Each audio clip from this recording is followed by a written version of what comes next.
But the answer to this is yes, life is much more than all of this. This is not the things that we should be bothered about. Though that's what everyone is often bothered about, life is more than this. It is more than food, body, and clothing. Though these are essential things in life, and Jesus is targeting the most essential, basic needs, necessities of lives. But Christ forbids us to be anxious about these things. He's saying, do not be anxious about the basic necessities of life. These things are things that you and I need. In India, we have a common necessity which is very similar to this, right? I think even a movie has a title with something similar to this. Roti, kapda, or makan. All of us know of these three things that we need. Roti, kapda, or makan. Especially if you're in Mumbai, two things is something that everyone gets, even if you're on the streets. And that's something very famous about Mumbai. Roti or kapda, right? You get clothes easily, and you go to Fashion Street and places like that, you can buy clothes for 100 rupees. And you go to Junka Bakar and you can get a meal unlimited for 100 rupees, vegetarian meal mostly.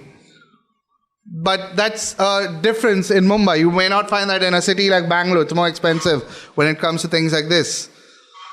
But another thing that many Mumbaikars are aiming to achieve is makan. And so these are these three things. I have these two and I need to get a house. But this is the necessity that everyone is trying to have. At least if my food is taken care of, if I have clothes to wear, and if I have a roof over my head, then I have nothing to complain. These are the necessities of life. And these are things that we should work to get. It's not things that we should not work towards. I'm not saying now become lazy, sell everything and go sit at home. Proverbs 13:22 says, a good man leaves an inheritance for his children's children, but a sinner's wealth is laid up for the righteous. So Jesus is not condemning prudent provision for future. That is not what Jesus is condemning. What Jesus is condemning is anxiety and thoughtfulness about just these things in life. And I think that's the issue that most people struggle with.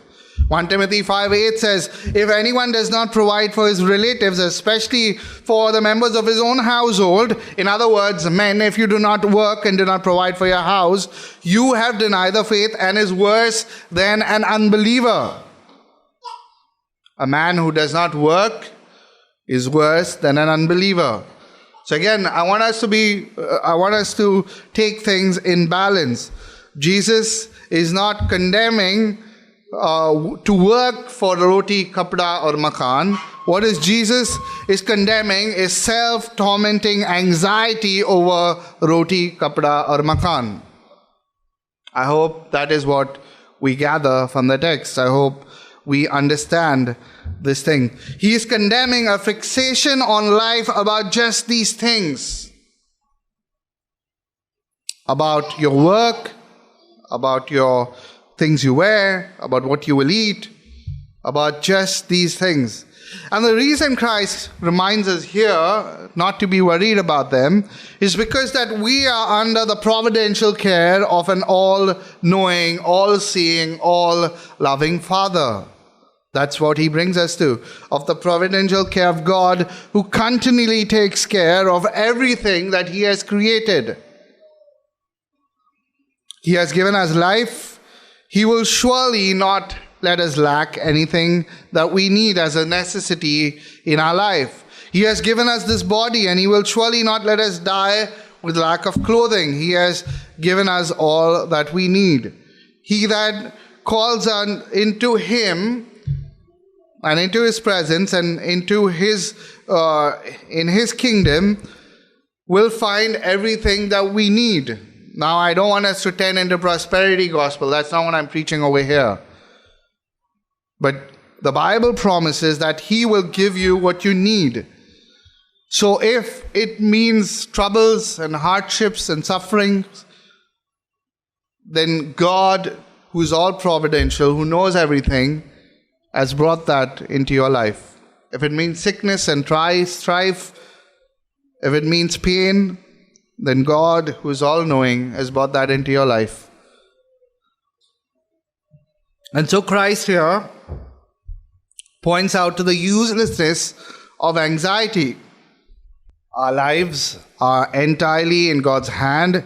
Even if we have all the pleasures in the world, and even if we take care of every single need that you and I have, yet not you or I can add a second or a minute into our life that God has not providentially set. You and I, even if we secure our life to such an extent that we have all the cares that we need, maybe we are riding on a Maybach, we are flying the jets that we want, and you have, like Solomon, 100 and whatever wives, and you have everything that you think you want, yet you cannot add even a second to your life other than what God wants to add to your life.